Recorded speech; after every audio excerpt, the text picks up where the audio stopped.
En 2011, vous commencez from scratch avec 1000 balles en poche. Et en 2015, vous revendez le projet du pot commun à la banque BPCE. Et puis, coup de tonnerre, à un moment donné, tu rachètes le pot commun à la BPCE. C'est pour ça que l'histoire, elle est un peu incroyable. La cagnotte a ce côté magique qui repose sur deux leviers extraordinaires, c'est la récurrence et la viralité. Chaque organisateur devenait un ambassadeur du pot commun. Et on n'a pas dépensé un centime en marketing pendant 3 ou 4 premières années. Et on faisait 30% de croissance par mois. Tu viens de te faire 10 ans d'aventure entrepreneuriale, sort de là, t'es un peu rincé quand même. Tout à l'heure, tu parlais d'échecs. C'est quoi ton rapport justement à l'échec? On s'est pas payé pendant longtemps. Encore une fois, quand j'ai bouffé des pâtes, on fait des pâtes matin, midi et soir. Mais avec la certitude que ça finirait par payer. Je voyais autour de moi, les gens levaient des fonds, ils avaient l'impression d'avoir gagné. Dépenser du pognon, tout le monde sait le faire. Ce qui est plus compliqué, c'est d'en gagner plus que ce que t'en dépenses. Tu vas concurrencer une petite boîte qui s'appelle TripAdvisor. C'est chaud parce que j'ai 38 ans et j'ai l'impression d'avoir accompli mon rêve professionnel. Alors justement, qu'est-ce que t'en fais de cette oseille?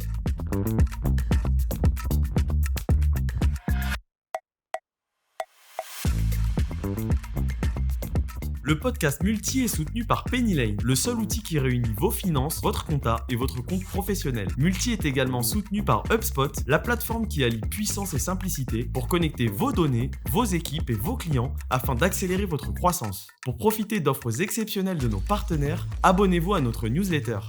Bonjour à tous, bienvenue dans un nouvel épisode de Multi, le podcast qui donne la parole aux multi-entrepreneurs. Moi, c'est Jonathan Calfa, je suis expert comptable et multi-entrepreneur. Aujourd'hui, j'ai la chance de recevoir Guylain Fouque. Bonjour Jonathan, merci de me recevoir. Merci beaucoup d'avoir accepté l'invitation. Avec grand plaisir. Alors Guylain, pour ceux qui ne te connaissent pas, en 2011, tu crées à l'âge de 27 ans le pot commun. Donc tout ça part d'une aventure perso en fait avec tes cousins. Exactement. Si je dis pas de bêtises. Tu détectes un besoin et vous créez donc le pot commun qui devient en gros, vous révolutionnez un peu le monde de la cagnotte en ligne. Et donc ça c'est en 2011. Vous commencez from scratch avec 1000 balles en poche. C'est ça. Et donc s'ensuit pas mal d'aventures. En 2014, vous rachetez Banquise, un de vos concurrents. Et en 2015, vous revendez le projet du pot commun à la banque BPCE. C'est ça. Donc, vous accompagnez la banque BPCE ensuite pendant 5 ans, un accompagnement à la cession, quoi. Et en 2021, vous sortez du groupe. Toi, tu restes dans l'écosystème des startups. Tu deviens business angel dans certains projets. Donc, tu restes très impliqué dans l'univers des startups. Et tu crées Unti.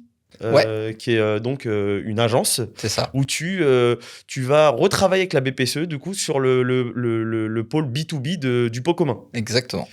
Et puis coup de tonnerre à un moment donné, il n'y a pas si longtemps que ça, tu rachètes le pot commun à la BPCE. C'est pour ça que l'histoire elle est un peu incroyable. À l'original, on va dire en tout cas. Ouais, c'est ça. Donc tu vends et tu rachètes.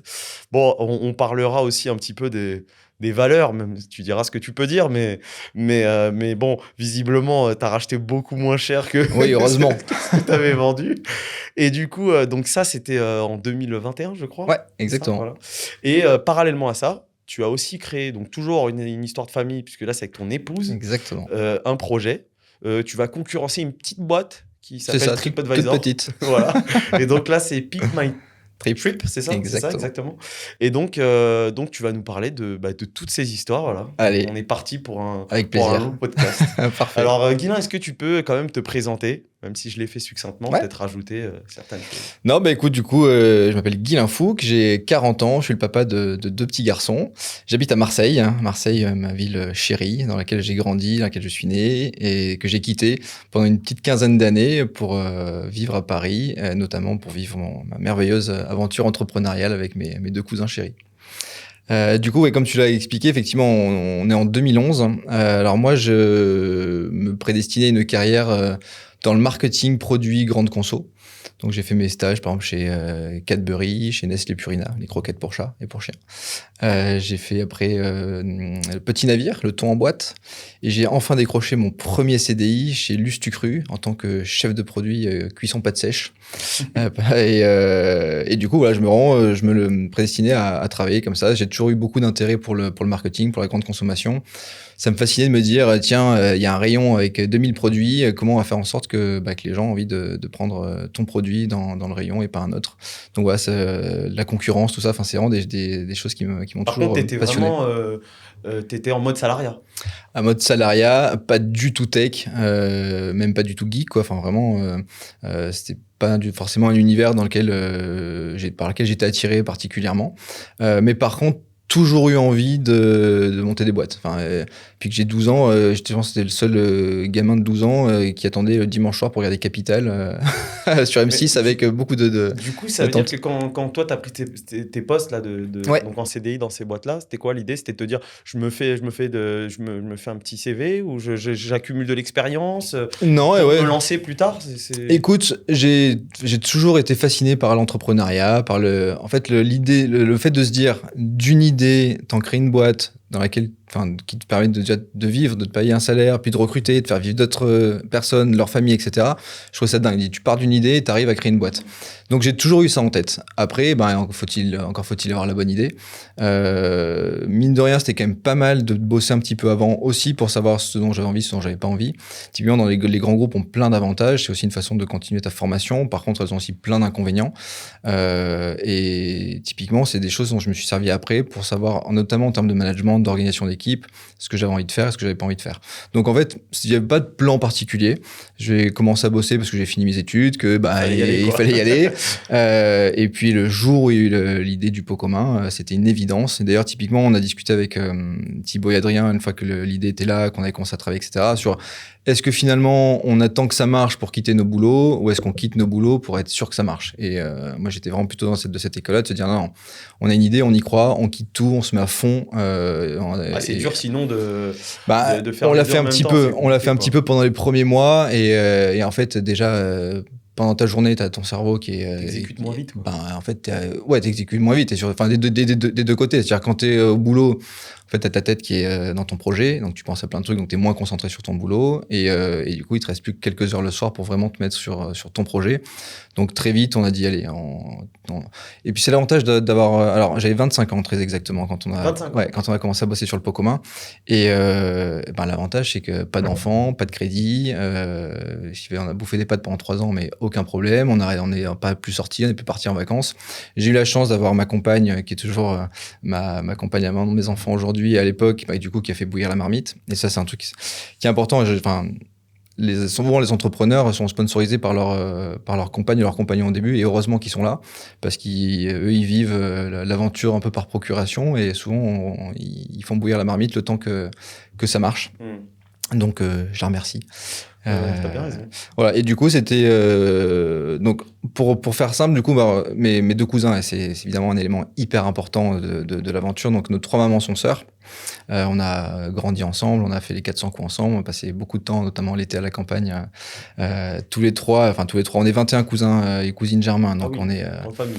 Ouais, grande famille. Heureusement que tout le monde n'est pas associé parce que non, c'est clair, mais c'est très pratique. Il y a des avocats, des médecins, des devs, du coup, on a notre petite, potentiellement, des compétences un peu à droite à gauche dont on peut se servir.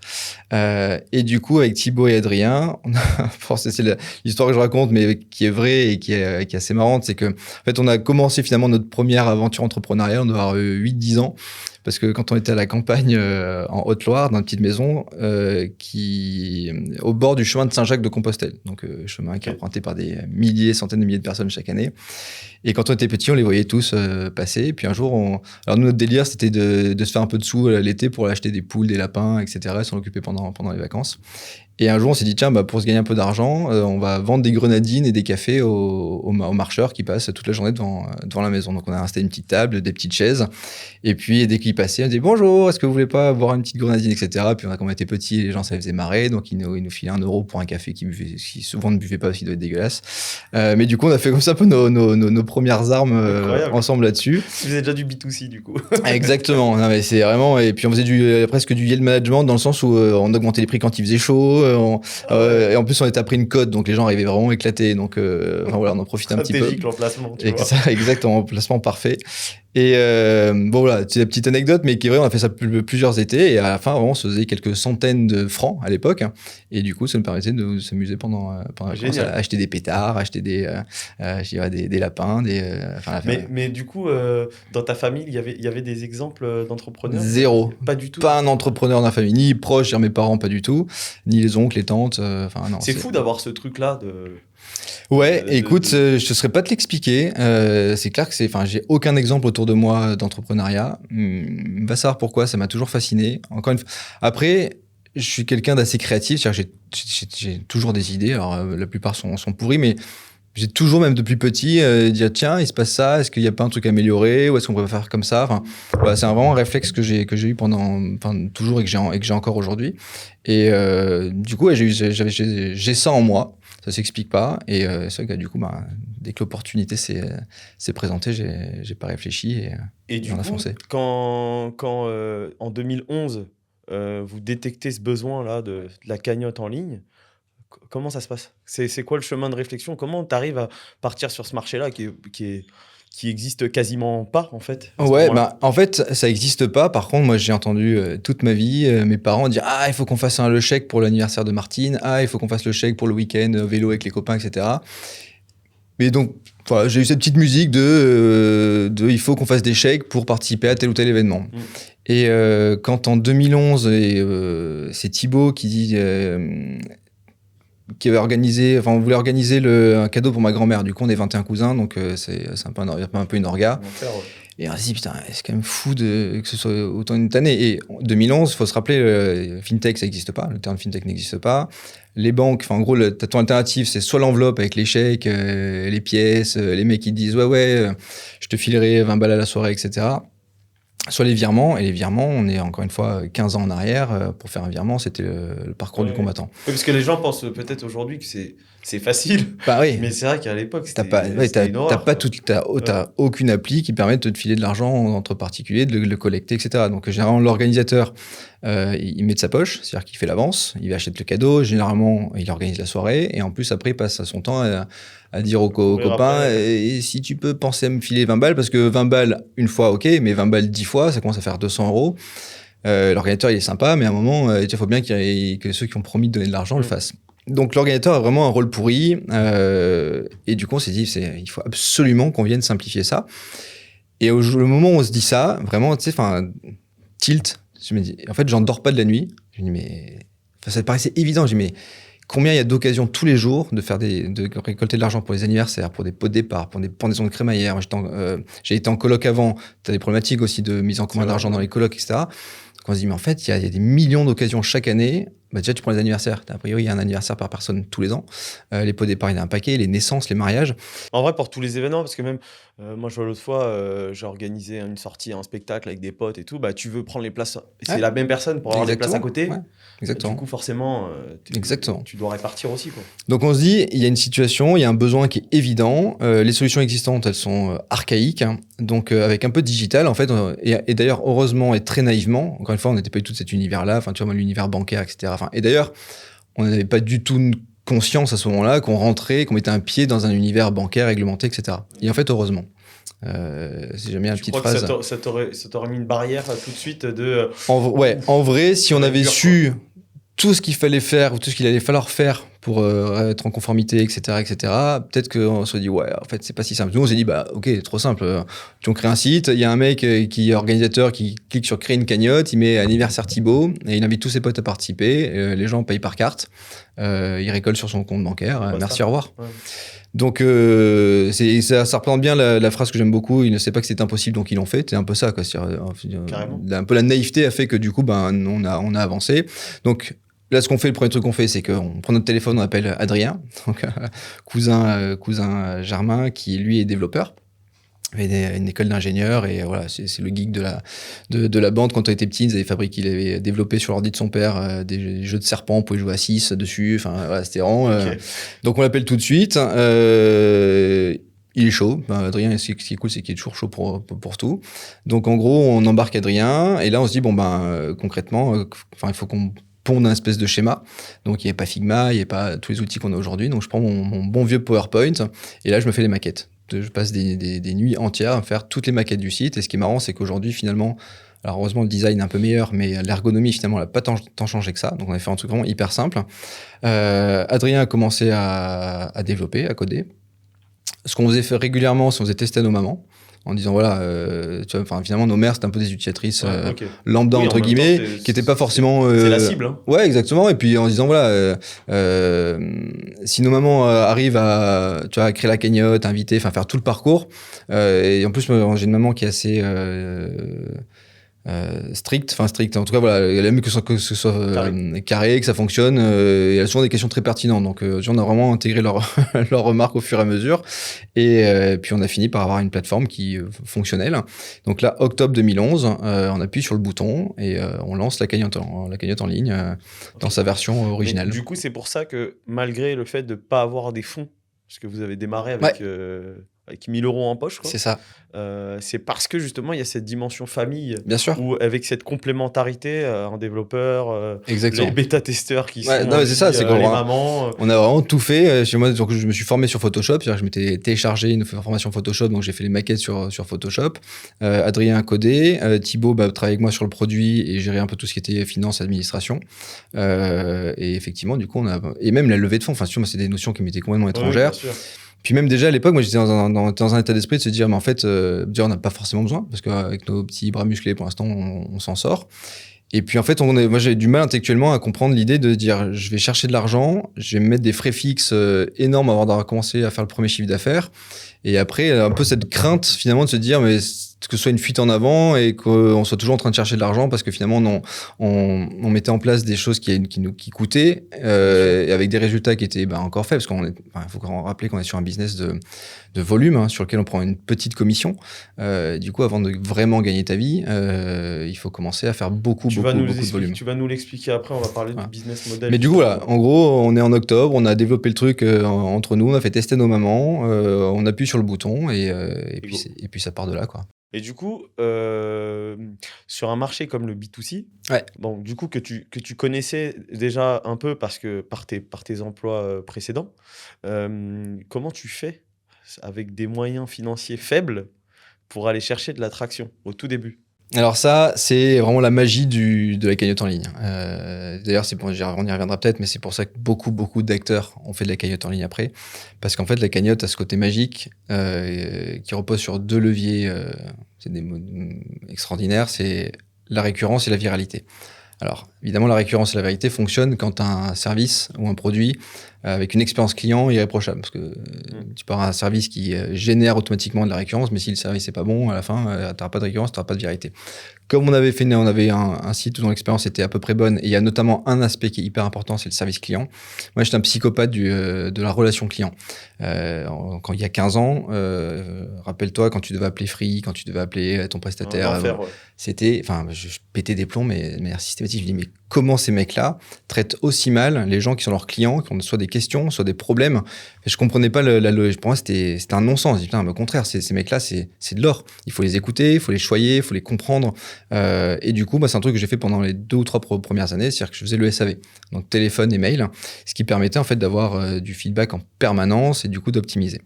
Donc ça déjà, c'est hyper important pour la suite. Donc une fois qu'on a mis tout ça en place, pareil, j'ai demandé à Adrien de me faire un back-office sur mesure. C'est-à-dire, moi, je voulais, quand les gens téléphonaient, de pouvoir régler en 3 clics depuis mon back-office, rembourser une participation, changer un nom, changer, etc. etc. Et c'est un back-office qu'on a optimisé pendant 15 ans et qui est aujourd'hui assez incroyable. Mais du coup, une fois qu'on a mis tout ça en place, on a eu nos premiers utilisateurs. Donc, en gros, on a eu la première cagnotte, je crois que c'était pour les 30 ans d'un mec. Alors, au début, on a eu les copains, la famille, etc. Puis, assez vite, finalement, des gens qu'on connaissait pas. Et en fait, ce qui s'est passé, c'est que les premiers qui ont fait des cagnottes ont invité tous leurs potes à participer. Les gens se disent, putain, c'est génial ce truc. Ça se partage. Je me galère avec une enveloppe depuis des années. Là, j'ai une solution enfin qui répond à un vrai besoin, qui est simple, qui est efficace. Donc, dans une semaine, j'ai un anniversaire ou j'ai un pot de départ. En fait, du coup, les invités se réappropriaient du coup la solution, devenaient organisateurs, invitaient à leur tour d'autres personnes. C'est pour ça que l'UX était incroyablement important. Alors l'UX, tu fais à la tronche du site 15 ans en arrière, ça, aujourd'hui... Oui, mais ça... à l'époque, À l'époque, j'avais pas du UX designer, enfin Voilà, c'était voilà, faisait le ça taf, fallait quoi. juste que ça marche. Et du coup, ça avait l'avantage d'être hyper simple. Genre, comme on n'était pas dans des problématiques du UX hyper complexes, etc. On a fait, je crée mon pot, j'invite, les gens participent, je collecte et merci, au revoir. Donc très simple, très fonctionnel, et surtout, les gens ils disent ok, j'ai créé mon pot en 2 secondes, les gens participaient, ça a fonctionné, j'ai récupéré l'argent et effectivement il arrive bien sur mon compte bancaire, ce qui est quand même bien. Et du coup en fait, tu as eu un effet boule de neige énorme, c'est-à-dire que chaque organisateur devenait un ambassadeur du pot commun, parce qu'en fait il invitait tous ses potes à participer, et en fait on n'a pas dépensé 1 centime en marketing pendant les 3 ou 4 premières années. Et on faisait 30% de croissance par mois parce que en fait, la solution était bien faite, elle était évidente, elle répondait à un besoin énorme qui touche tout le monde. C'est-à-dire que la cagnotte en ligne aujourd'hui, la cagnotte, ou en tout cas collecter de l'argent entre proches, il n'y a personne à qui ça n'arrive pas. Ça t'a pas frustré de ne pas faire de marketing alors que c'est ton métier à la base? Ouais, alors forcément quand t'as pas d'argent de toute façon, voilà, c'est comme ça. Évidemment. Mais du coup en fait le marketing, tu peux englober justement tout ce qui est expérience client, tout ce qui est SAV, tout ce qui est relation client. Donc c'était une façon finalement de faire du marketing, d'apprendre en fait beaucoup. Parce que moi, tu vois, typiquement, j'ai un tempérament assez créatif, plein d'idées, et c'est une façon aussi de se canaliser, de me dire, ok, en fait, faut pas que je m'écoute moi, faut que j'écoute mes clients, et plutôt que de dire, ah tiens, ça pourrait être génial, après rajouter ça, non. Surtout qu'on avait qu'Adrien qui développait, donc on ne pouvait pas se permettre de partir sur 15 chantiers, donc en fait, on se concentrait sur des choses qui nous étaient remontées de manière régulière par nos utilisateurs. Et du coup, comme ça, au bout d'un moment, on se dit, si ça fait 30 personnes qui nous disent que ça, c'est pas clair ou que ça serait bien qu'il y ait ça vaut peut-être le coup de creuser et du coup de faire évoluer la plateforme. Et donc, à ce moment-là, vous étiez 3? Ouais, exactement. Thibaut, Ok. Adrien et moi. Et comment vous avez réparti les rôles au démarrage? Bon, alors c'était assez facile parce que justement, l'avantage en plus d'être hyper proche, de se connaître par cœur, c'est qu'on était hyper complémentaires. Donc Adrien, la question se posait pas sur le dev. Thibaut, qui était à l'ESC Grenoble, lui était plutôt sur les fonctions administratives, finance, compta en rond, toute la partie un peu organisationnelle, on va dire, et moi vraiment sur le produit. Alors sachant qu'avec Thibaut au début, forcément, on travaillait ensemble sur un peu tout parce que c'était bien, tu vois, sur le produit, enfin quand t'es 3, forcément, tu parles de tout et tu interviens un peu sur tout. Mais en tout cas, c'est un peu l'orga qu'on avait défini au départ. D'accord. Et donc, tout à l'heure, on parlait du business model. Alors, est-ce que tu peux expliquer le business model du pot commun? Ouais, bien sûr. Alors, il est très simple. C'est qu'en gros, on s'est dit, on va prendre une commission sur les volumes. C'est-à-dire qu'à chaque fois qu'un organisateur va récupérer de l'argent, on va en prendre un petit morceau. Et typiquement, on a commencé au début, on était à 2,9%. Ok. Voilà. Et tu vois, pour te donner un ordre d'idée, on a fait notre premier 1 million d'euros de volume à la fin de notre première année d'exercice. Donc, on s'est dit, ouais, donc déjà génial, parce que faire 1 million sur la première année, on n'y aurait jamais pensé. Mais par contre, du coup, tu te dis, en fait, tu as gagné 30 000 balles. Enfin, tu vois, si tu fais 3% d'1 million, ça fait que 30 000 euros à la fin de l'année. En fait, ta taille du marché est tellement énorme que tu te désespères pas non plus. En fait, c'est ça. C'est qu'on ne s'est pas payé pendant longtemps. Encore une fois, quand j'ai bouffé des pâtes, c'est-à-dire qu'on faisait des commandes, on recevait des palettes de pâtes, de sauce, etc. Parce qu'on bouffait des pâtes matin, midi et soir. Mais avec la certitude que ça finirait par payer parce qu'on voyait qu'on faisait 30% de croissance par mois. Alors encore une fois, tu vois, à la fin de l'année, on fait 1 million, ce qui est énorme, mais que 30 000 euros de chiffre d'affaires. Donc 30 000 euros de chiffre d'affaires, tu payes pas 3 salaires, Donc en fait, ce qu'on s'est dit, c'est, on sait que ça va marcher, on est patient, on ne veut pas à tout prix se payer tout de suite. Ce qu'on a fait, c'est qu'en fait, dès qu'on a pu embaucher, pris des stagiaires sur la partie de tech.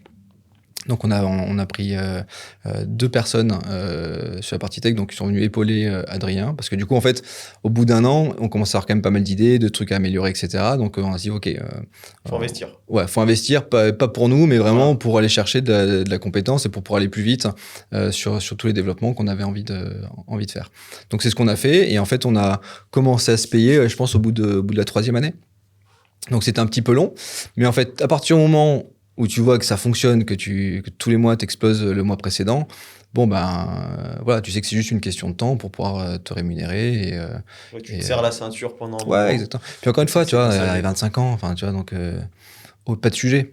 Oui, on n'avait plus boire des coups, on partait plus en week-end, mais on était tellement à fond. Et puis, en vrai, on réalisait notre rêve. Tu vois, je te parlais tout à l'heure de nos étés à la campagne.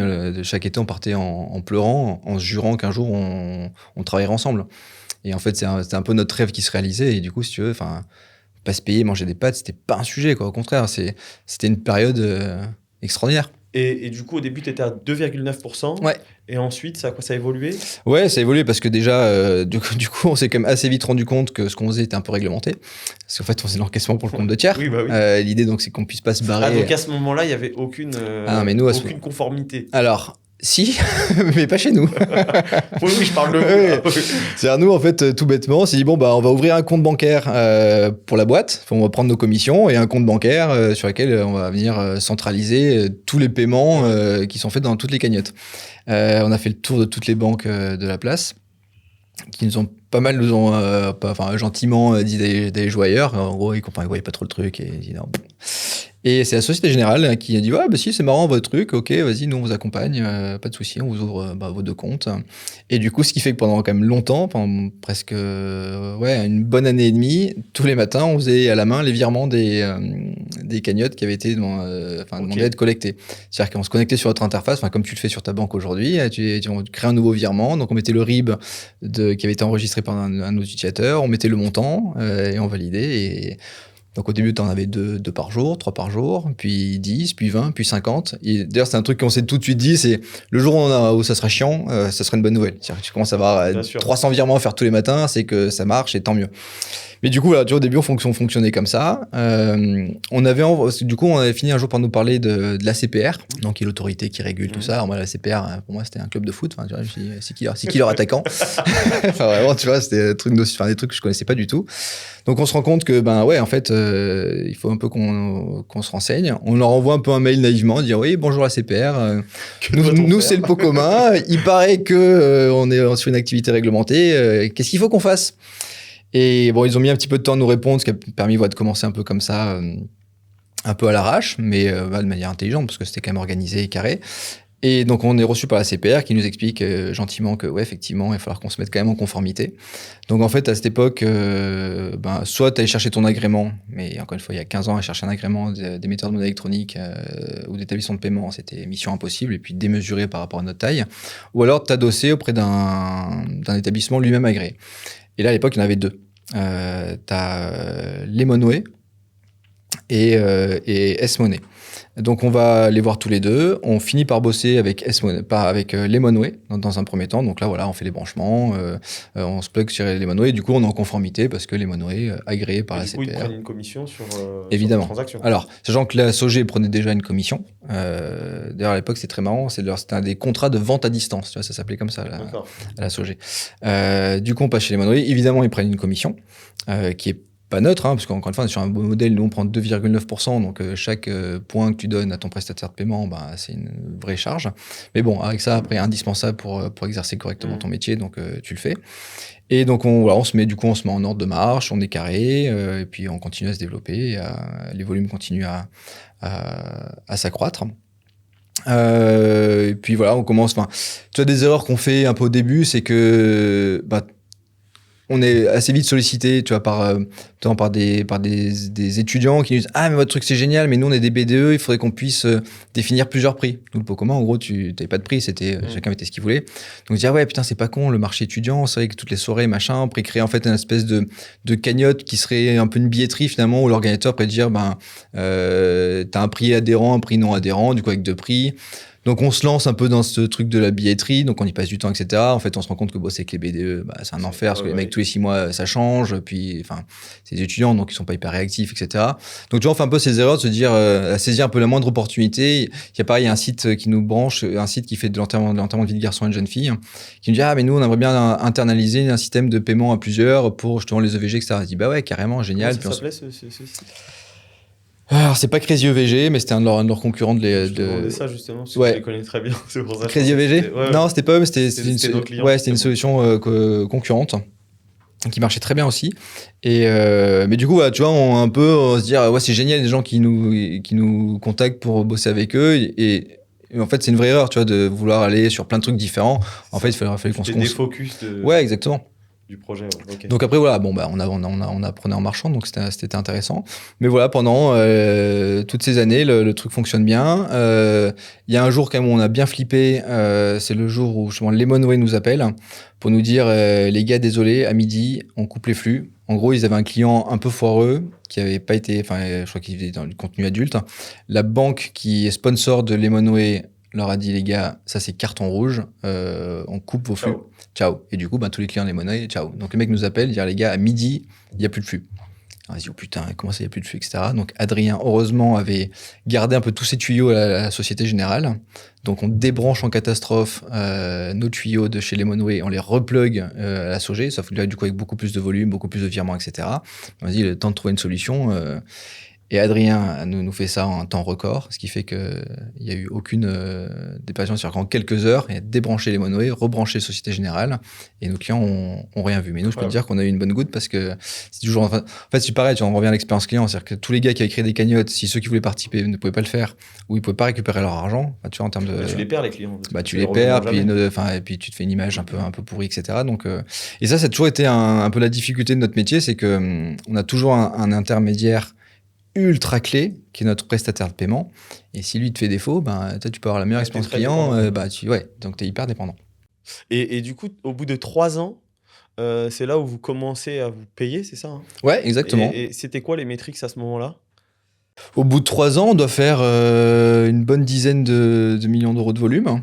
Donc on fait 200, 300 000 euros de chiffre d'affaires, donc avec très peu de charges, parce qu'en gros on a nos petits stagiaires dev, entre temps on recrute. En fait, on a quasiment systématiquement recruté nos stagiaires, c'est qu'on a à chaque année et pendant finalement jusqu'à la fin pris 2 ou 3 stagiaires avec qui ça le faisait, dont on était content et eux étaient contents de bosser avec nous et qu'on a embauché. Et en fait, et ce qui est marrant pour la petite histoire, c'est qu'on a notre premier stagiaire, c'est un garçon qui sortait d'une école en Tunisie qui s'appelle l'INSAT, qui est une école d'ingénieurs bac plus 5. Donc on a tombé sur les commandants par hasard. Et au bout de quelques temps, au bout de quelques jours, donc il nous dit, j'ai un pote qui a un stage à Paris, ça se passe pas super bien, si vous êtes chaud, je vous le présente et peut-être que ça peut être sympa qu'il vienne bosser avec nous. Donc il nous présente son pote, trop bien, trop sympa, bon délire et hyper bon. On dit, ah, vas-y, trop bien, go.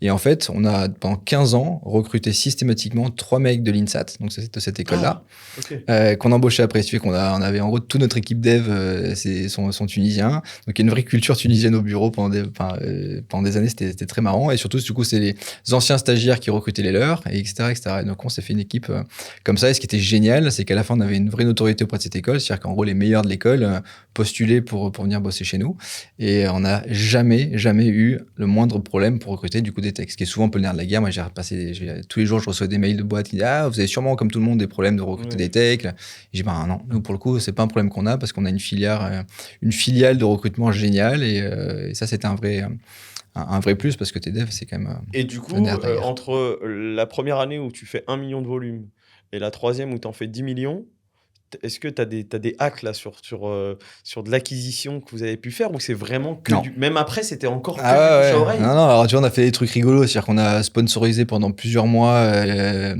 les 2 chevaux qui tournaient dans Paris. C'est ça, 4 roues sous un parapluie, ils avaient une cinquantaine de dodoches qui faisaient des tours un peu touristiques dans Paris, et derrière toutes les dodoches, il y avait un gros truc, le pot commun.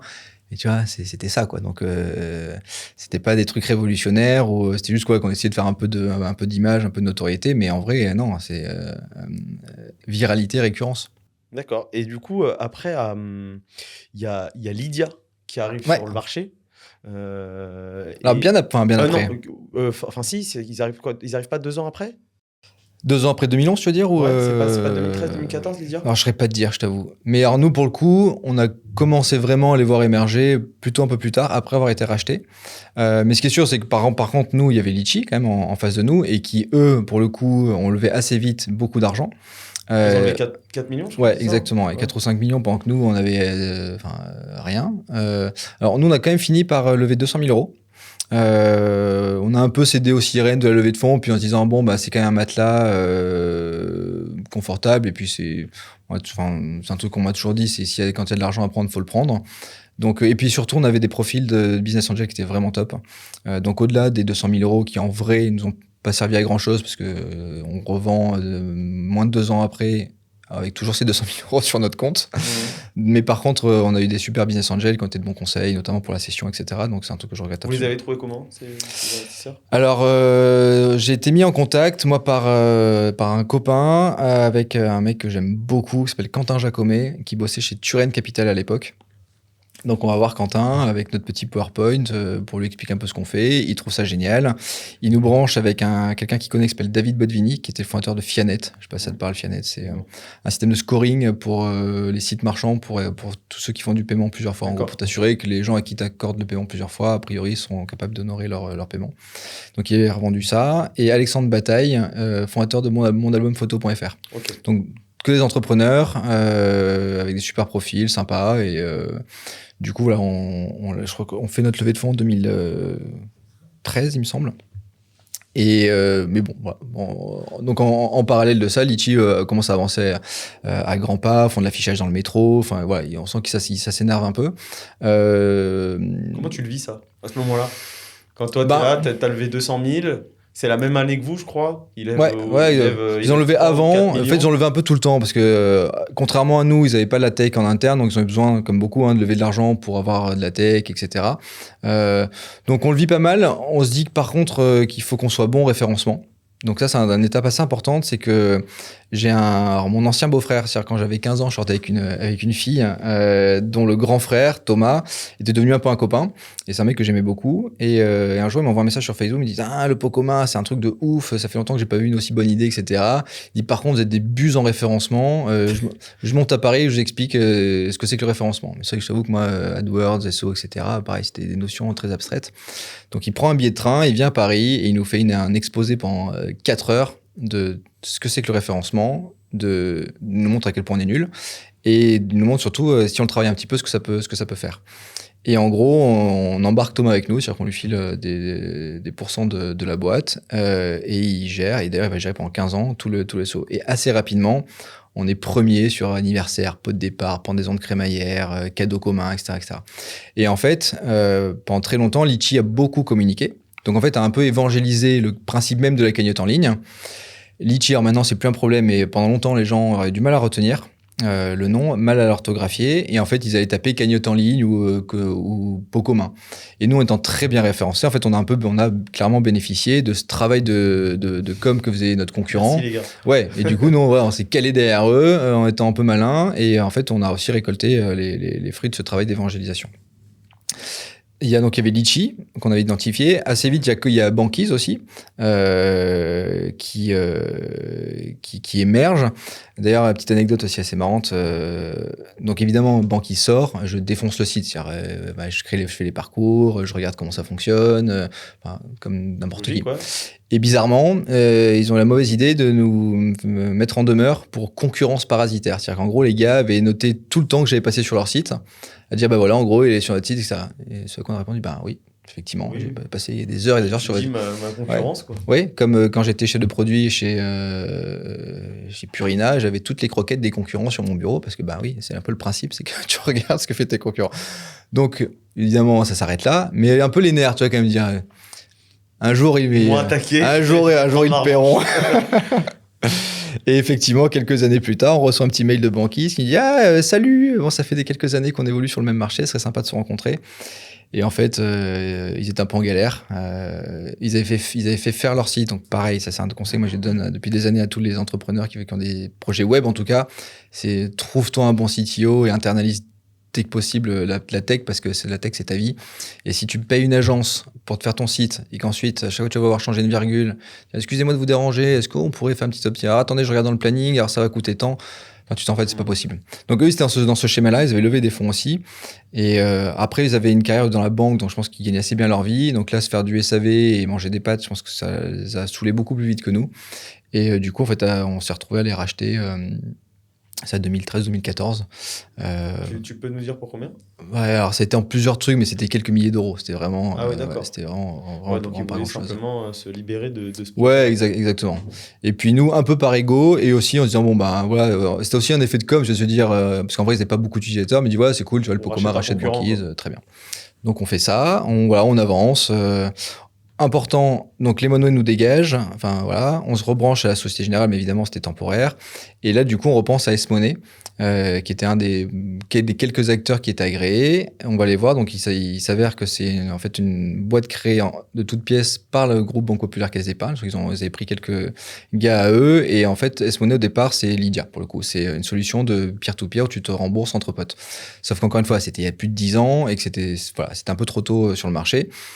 Donc, on leur dit, par contre, les gars, vous avez un agrément qui vaut de l'or. Nous, on a besoin d'un agrément. Alors, OK, aujourd'hui, c'est pas fait pour nous, mais démerdez-vous, en gros, et faites en sorte qu'on puisse venir se brancher chez vous. Et assez vite, ils reviennent vers nous en disant, OK, effectivement, c'est pas con. Donc, on a modifié notre code et maintenant, on est capable de faire l'encaissement pour le compte de tiers pour des gens comme vous. Donc, on se branche chez S-Money. Et là où c'est important, c'est qu'en fait, du coup, ça nous met un pied chez Banque Populaire Caisse d'Épargne. Et au bout de quelques temps, t'as un peu des boss de chez BPCE qui disent c'est quoi cette petite boîte qui fait autant de volume là, et donc ils commencent un peu à s'intéresser. Nous, donc ça fait 4 ans qu'on fait avec les moyens du bord. On voit que Litchi continue à lever des fonds et un peu commence à envoyer du bois. Donc on se dit c'est sympa de bricoler, de faire comme on le fait depuis le début. Peut-être que ça vaut le coup maintenant de les lever des fonds, peut-être d'aller chercher notre agrément. Pour le coup, ça commence à avoir du sens, etc., etc. Donc on part un peu en levée de fonds. Et dans une discussion, j'en parle avec le patron de S-Money. Je dis, on cherche des fonds, etc. Et là, ils nous disent, vas-y, viens, on en parle. Ça peut nous intéresser de mettre un ticket, etc. Je dis, carrément, trop cool. Donc, j'en parle à nos actionnaires. Et là, c'est là où c'est toujours important aussi d'avoir des bons actionnaires qui donnent de bons conseils. C'est qu'ils nous disent tout de suite, non. Faites pas rentrer la banque sur un ticket. C'est parce que si tu as BPCE dans ton capital, tu es sûr qu'il n'y a aucune autre banque qui te rachètera. Donc c'est con. Et un peu en rigolant, ils me disent, en gros, tu leur dis soit ils te rachètent, soit ciao, quoi. Et donc, je leur dis ça un peu en rigolant. Je dis, non, faisons parler avec nos actionnaires, nos business angels. Et en gros, ils nous disent que pour diverses raisons, on n'est pas chaud pour vous investir, sauf si vous voulez racheter la boîte, quoi. Et les mecs me disent OK, OK, pourquoi pas, faut qu'on en parle en interne, mais je dis OK. Et non seulement j'y crois pas trop, et en vrai, je me dis est-ce que je suis pas sûr d'avoir hyper envie d'être acheté par le gros groupe bancaire. Parce qu'à ce moment-là, tu te dis aussi peut-être j'ai pas fini. Ah non, mais ce qui est sûr, c'est que c'était pas fini, c'était même que le début. C'est ça. On voyait que c'était en train d'exploser, on avait des chiffres de ouf, une traction de ouf.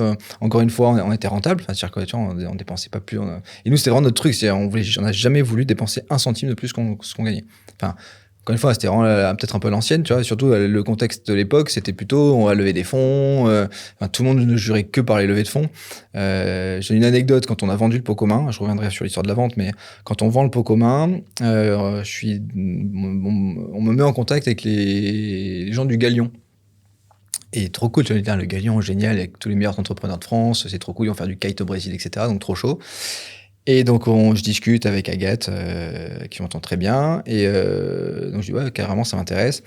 Et donc, on lisse un peu tous les points qu'il faut cocher, on va dire, pour faire partie du Galion. Et là, elle me dit, et du coup, vous avez levé combien? Je dis, pas grand-chose, 200 000. Ah, merde.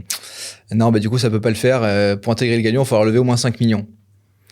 C'est-à-dire, tu es en train de me dire que c'est mieux d'avoir vendu ta boîte en ayant levé plein de pognon que de l'avoir vendu avec juste il était rentable, etc. Donc tu vois, ça montre vraiment la philosophie de l'époque. C'est-à-dire qu'en gros, si t'as pas levé de fonds, c'était pas cool, quoi. Ouais.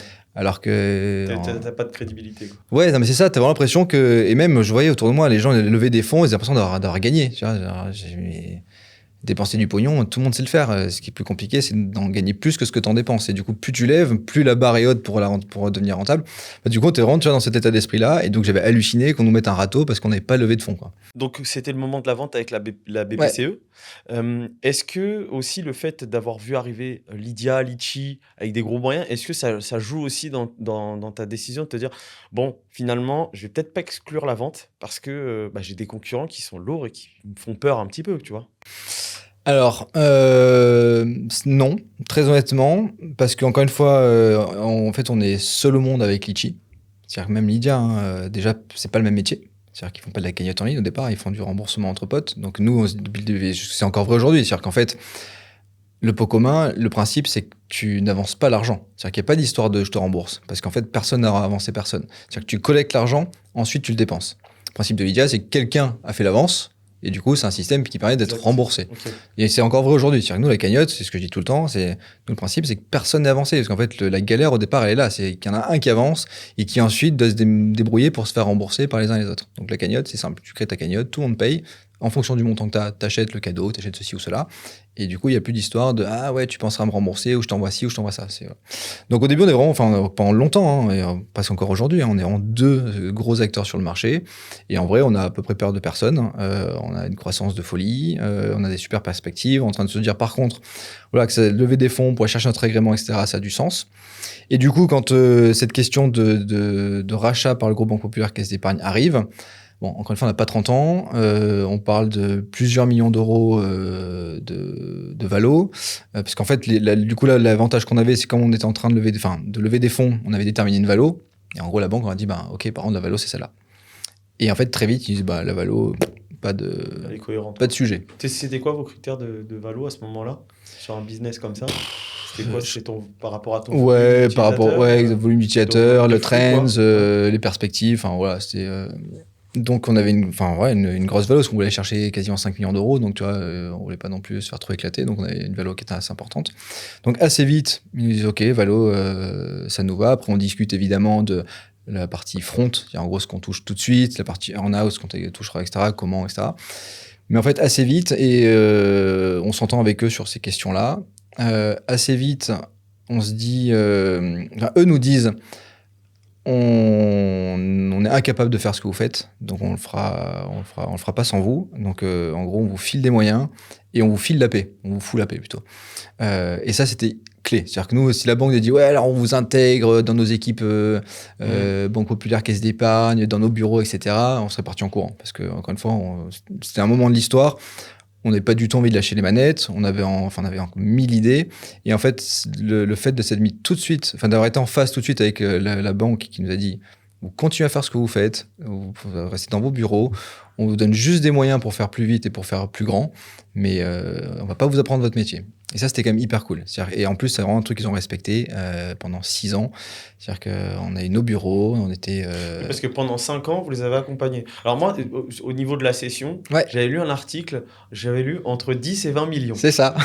On est dans le vrai? Ouais. Ok, on est dans le vrai. Ça correspond, tu disais, tu avais besoin de 5 millions, donc je suppose que... C'est ça. Sur On la avait plus dilution, près de 20 c'est- que de 10. Ok, super. donc à ce moment-là, donc, comment tu te sens? Est-ce que tu viens de vendre ton bébé avec Ouais. tes cousins? Vous venez de vendre votre bébé, tu vois? Vous êtes 4 associés du coup à ce moment-là? Parce Ouais, que vous avez il y a fait Thomas rentrer aussi, ouais, exactement. l'ex-beau-frère. Ouais, c'est ça. Et du coup, vous vendez un bébé que vous avez pensé et que vous avez créé de toutes pièces. Est-ce que tu as un moment donné où tu te dis, putain, est-ce que je vais avoir la motivation de continuer à bosser sur un projet qui n'est plus le mien? J'ai encaissé un beau chèque. Dans quel état d'esprit t'es à ce moment-là? Alors, clairement à fond, parce qu'en fait, c'est magique. C'est-à-dire qu'encore une fois, t'as pas 30 ans, tu prends un énorme, un chèque comme jamais tu aurais pu penser dans ta vie, pour gagner de l'argent comme ça. Au bout de 4 ans, tu vois, ça fait 4 ans Ça va très vite. qu'on a monté la boîte, donc ça va quand même très vite. Avec des gens qui nous font confiance, qui nous disent encore une fois, on vous laisse faire. Donc en fait, c'était plus notre boîte, mais on était encore les capitaines. Donc finalement, ça a rien changé dans notre quotidien. Enfin, tu vois, le dire que sur le papier, d'un point de vue juridique, il y a marqué que ça appartient à BPCE et plus à Thibaut, Guilain et Adrien. En fait, en vrai, on s'en fout. Nous, ce qui nous importait, c'est d'avoir les manettes, de continuer à développer, de recruter, de mettre en place de nouveaux services.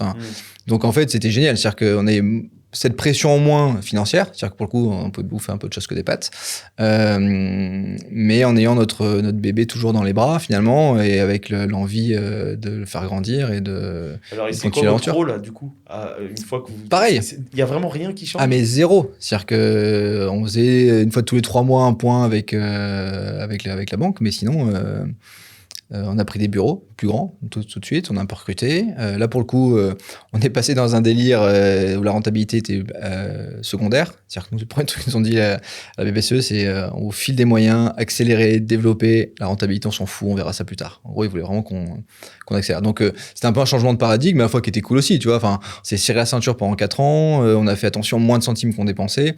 Là d'un coup, on a des millions d'euros de budget com, market, on peut recruter, etc. Alors, justement, qu'est-ce que t'en fais de cette oseille? Qu'est-ce que tu fais sur le pot commun, vu que t'as les commandes et que tu dis, bon, bah, j'ai de l'argent maintenant, donc C'est tout ça. change. C'est quoi tes décisions et... Alors déjà, on se staff, c'est-à-dire qu'on recrute notamment sur le service client, on recrute des devs, on recrute. Alors ça c'est marrant parce que juste avant, enfin quelques mois avant d'être racheté, je reçois un mail d'une fille que j'adore qui s'appelle Elodie Angers, qui en gros nous envoyait un mail un peu pour postuler comme ça pour être directrice marketing du pot commun, sachant que c'était la directrice marketing d'Adopte un mec. Donc je vois son CV, je vois son truc, je dis waouh putain trop cool, mais pas du tout, on pourra jamais la payer. Donc on se voit quand même, on boit une bière d'ailleurs au bureau un jour en fin de journée, on discute, on s'entend super bien, mais je dis voilà écoute, évidemment que j'adorais te recruter, te filer les clés du market, mais juste c'est pas possible.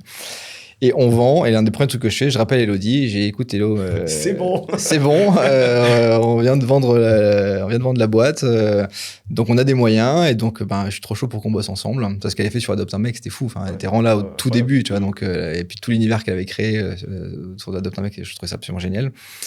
Donc voilà, tu vois, c'est un des premiers trucs que je fais, et c'est un truc d'ailleurs qui m'a servi ce jour-là et qui me sert encore aujourd'hui, c'est de s'entourer de bons, quitte à les payer un peu plus que d'autres, ça vaut le coup parce que quand tu commences un peu à te développer, du coup tu commences à avoir plusieurs sujets, tu peux pas tout faire. Tu peux le marketing, tu aurais pu te dire ouais du coup j'ai envie de le faire moi.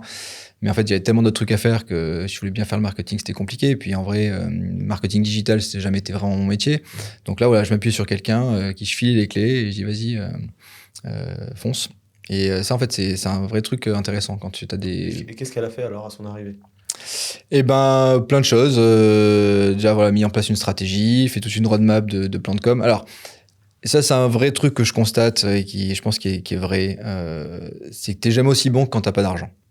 Forcément. T'es plus créatif, t'es plus malin, tu vas chercher des opportunités. T'as pas peur d'en gaspiller, sinon, quand t'en as trop? Non, mais alors, du coup, quand t'as de l'argent, alors c'est hyper cool aussi, mais du coup, tu vas plus à la facilité, entre guillemets. Dans le sens où et c'était génial, tu vois, on a fait de la pub télé, on a fait de l'affichage, de la radio, enfin on a fait tout le mass média possible imaginable. Alors avec des super campagnes à chaque fois, enfin et en vrai d'un point de vue égo, c'est con mais t'es content quand tu vois ta pub avec tes potes. Ah j'ai vu ta pub à la télé. Enfin toi tout de suite ça te place un peu dans une strate de boîte un peu costaud. Tu vois ils font de la pub à la télé, ils sont costauds. Alors évidemment ça marche quand tu fais de la pub pendant un an à la télé, la radio etc. Ça fonctionne. Mais le coût d'acquisition est énorme.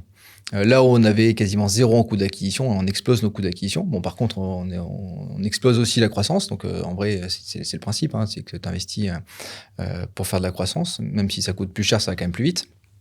Donc, ça a plein d'effets positifs. Mais tu vois, un exemple que je donne, le meilleur coup de com qu'on ait jamais fait, c'est le coup de l'OM. Alors je suis Marseillais, donc forcément supporter de l'Olympique de Marseille. Ça fait des années qu'on rame, et déjà il y a quelques années on ramait déjà. Et du coup un soir, d'énième match pourri, avec des copains, on se dit vas-y tu sais quoi, je vais créer une cagnotte pour acheter l'OM. En mode blague évidemment. Et puis le lendemain, je vais voir mes devs, je dis les gars, je suis trop chaud, je vais créer une cagnotte. C'est vous qui avez fait ça? Ouais. Ah oui. Ah mais je savais pas. Ouais. Ah, tu vois, t'en as entendu parler. Ah oui, bah bien sûr. Ouais. Bah oui, je suis fan de foot. Donc, ouais, bien sûr. Mais bien sûr que je l'ai vu ça. Du coup, je crée la cagnotte, mais sauf que je dis à mes devs, faites-moi une cagnotte avec des promesses de dons et pas des vrais paiements, parce que sinon personne n'est payé. Mais par contre, je veux pas que ce soit n'importe quoi, donc on cape à 1 500 € la participation max. Et en gros, l'idée, et je l'ai fait tout un texte sur Marseille, sur l'OM, sur etc. Et je balance ça. Et là, ça fait un carton. C'est-à-dire que tu as des centaines, des milliers de personnes qui disent « Ah ben moi, je mets 50 balles, moi, je mets 100 balles, moi, je mets etc. » Et en quelques jours, la cagnotte fait plusieurs millions d'euros. Donc, fictif, hein, mais il n'empêche que ça montre un vrai engouement. Et de là, Canal+ m'appelle, France Football, Les Échos, on fait tous les JT, enfin, on fait un buzz de malade avec la cagnotte pour acheter l'OM. J'ai sur Europe 1, enfin, on fait un truc de ouf. À tel point que, en fait, on se dit, on va peut-être acheter l'OM pour de bon, tu vois, donc...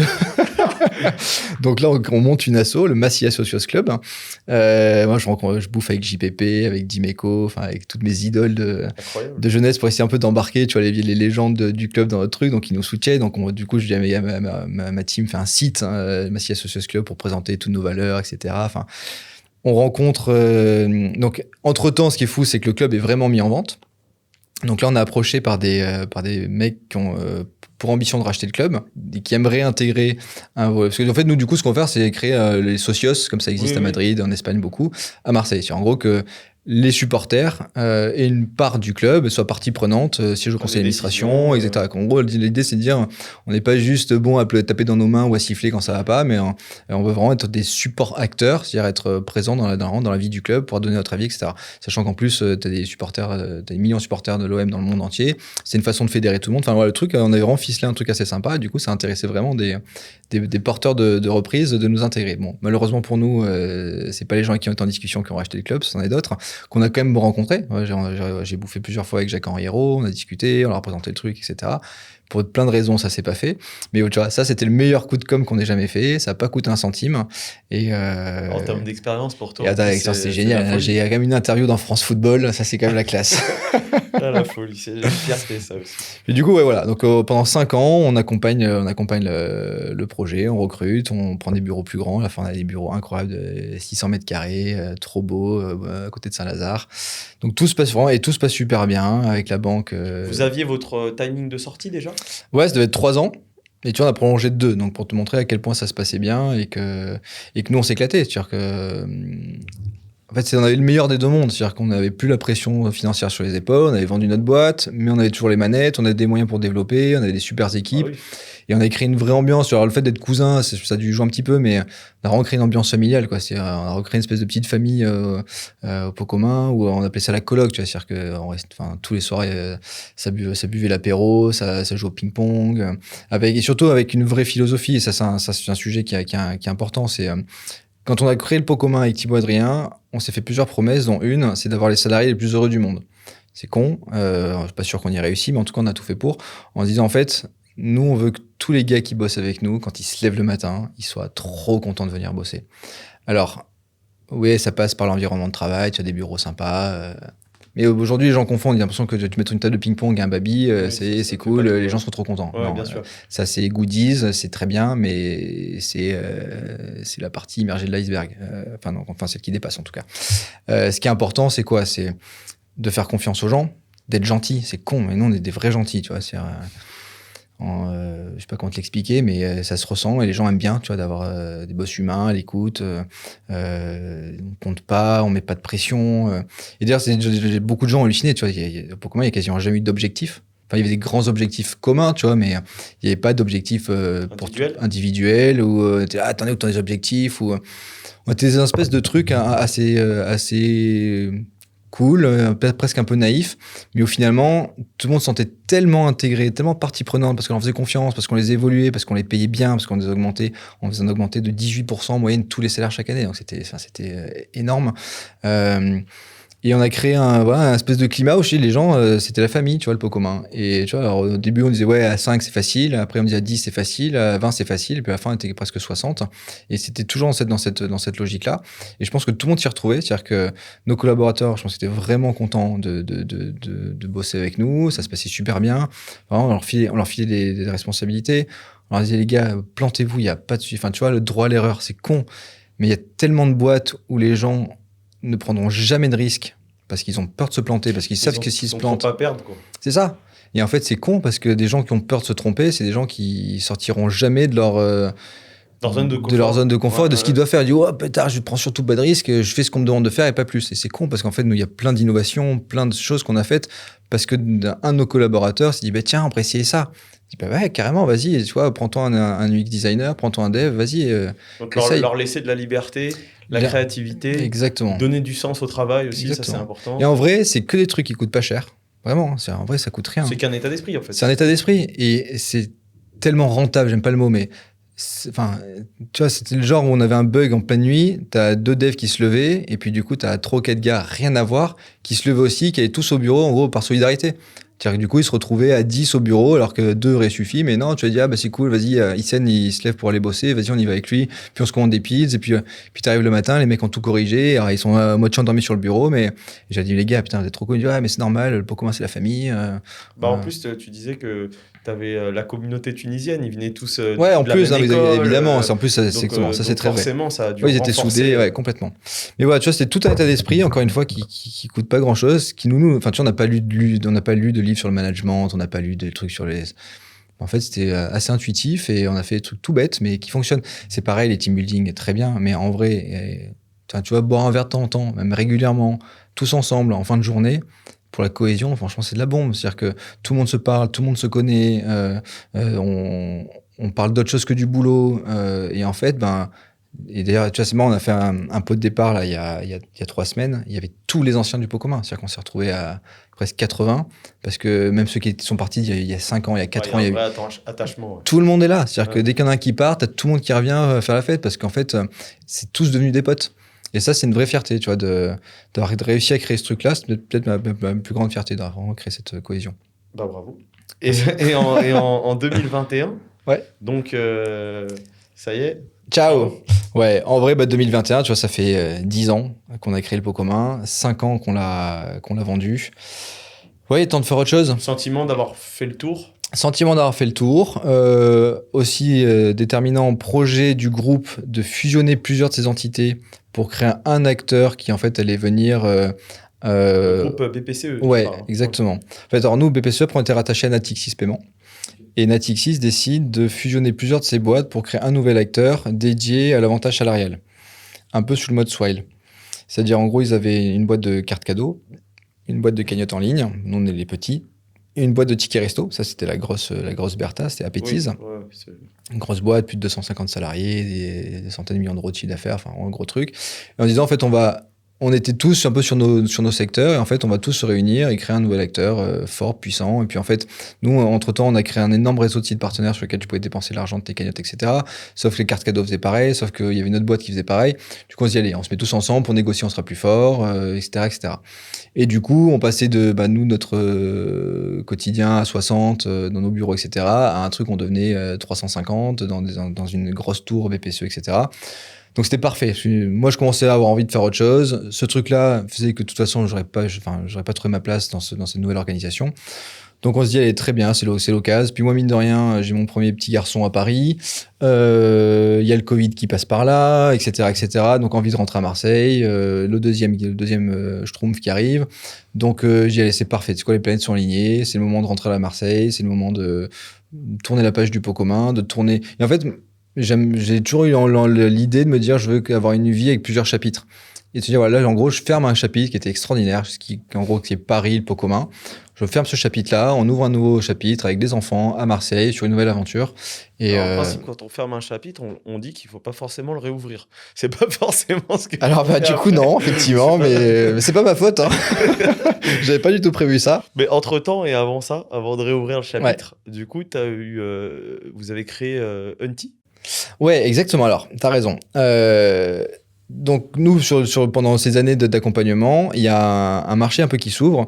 C'est qu'on est sollicité en permanence par des boîtes qui veulent leur propre système de cagnotte en ligne ou de paiement à plusieurs, etc. Okay. Les premiers, c'est SNCF. Donc, tu vois, c'est pas rien. SNCF vient de voir, dit ouais, nous, on a une énorme problématique. On gère en fait, ils ont une plateforme un peu pourrie de réservation de groupe.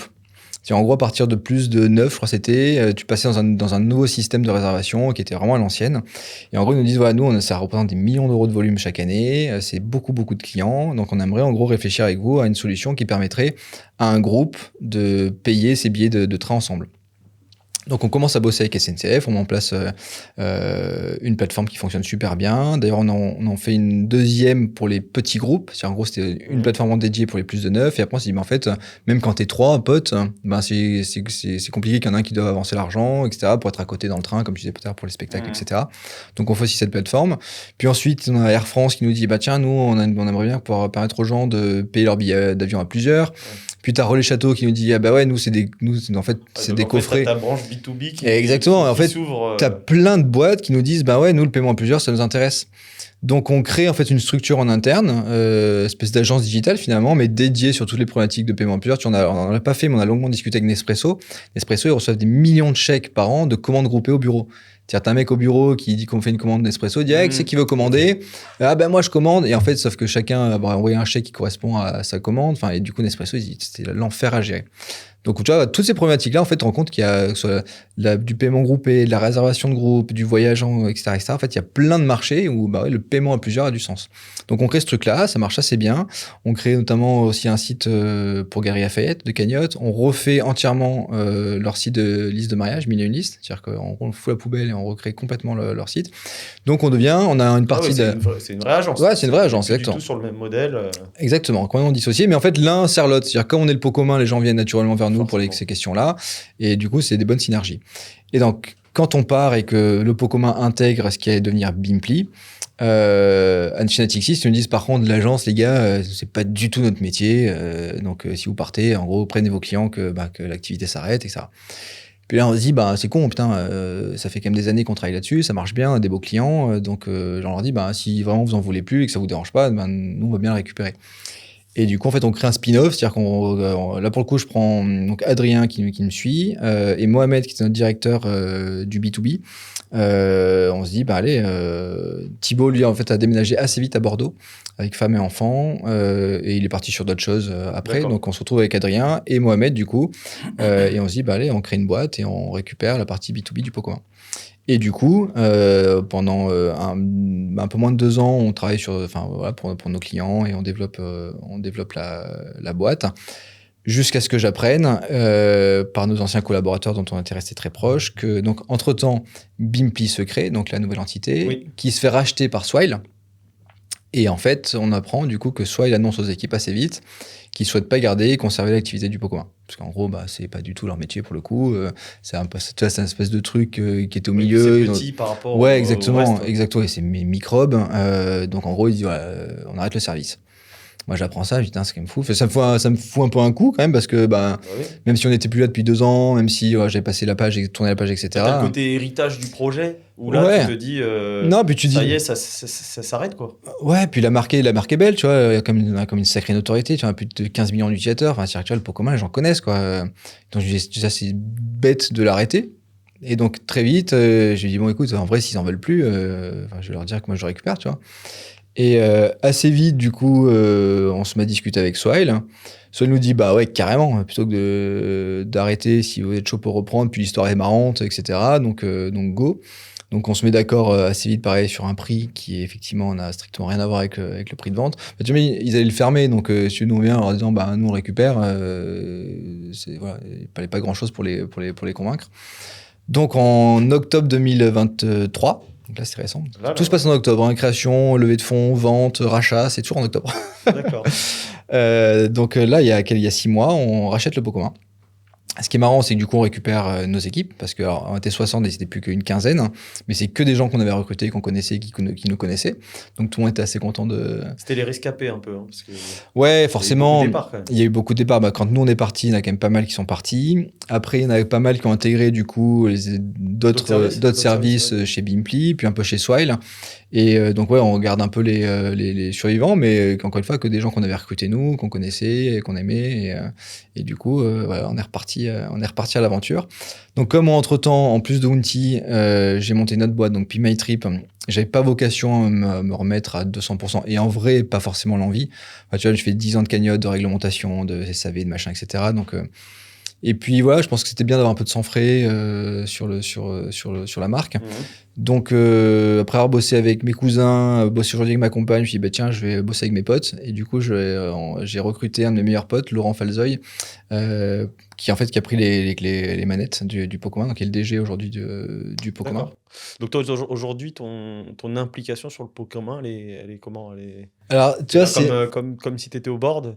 Ouais, peut-être un peu plus parce que forcément j'ai quand même une connaissance du marché, etc. Même tu vois, c'est marrant, c'est un exercice qui est pas évident parce que forcément c'est ton bébé que t'as récupéré, que t'as l'impression de connaître par cœur et mieux que personne. Donc, tu as envie de t'impliquer, de donner ton avis, mais avec ça, si tu voulais faire ça, il fallait pas recruter un DG. Donc, assez vite, en fait, je dis, OK, même si je suis tenté d'intervenir un peu souvent, je vais pas le faire. Sauf si vraiment j'ai l'impression que c'est nécessaire de le faire, je le fais évidemment. Mais en fait, du coup, je me mets en support. Je dis, voilà, si vous avez besoin de moi, vous me demandez. Il y a des sujets qui m'intéressent. Tu vois, typiquement, on est en train de relancer toute une partie sur une nouvelle plateforme sur les cagnottes solidaires, qui a un vrai marché aussi, qui est hyper important, et puis en plus qui est un sujet moi qui me tient à cœur. Donc là, oui, tu vois, parce que c'est de la stratégie, parce que c'est du market, parce que c'est de l'ergonomie, c'est l'expérience client. Donc là, je donne mon avis, je suis ça parce que ça me plaît. Mais sinon, c'est tout. Donc en gros, c'est soit ils ont besoin de moi, ils me demandent, soit mais il y a vraiment des sujets qui m'intéressent et sur lesquels je pense avoir une valeur ajoutée, donc je vais m'impliquer.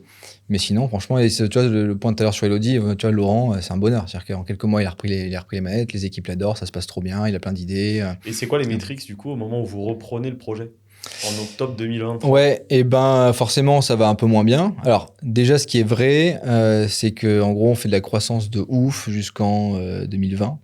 Que le Covid arrive, mine de rien, Covid, plus de vie sociale, plus de cagnotte. Ouais. Donc là, on se prend quand même un bon coup sur la tronche. 21, 22, forcément compliqué parce que ça passe chez Bimpli, après chez Swile, les budgets sont un peu coupés, on passe d'une équipe de 60 à une équipe d'une quinzaine de personnes.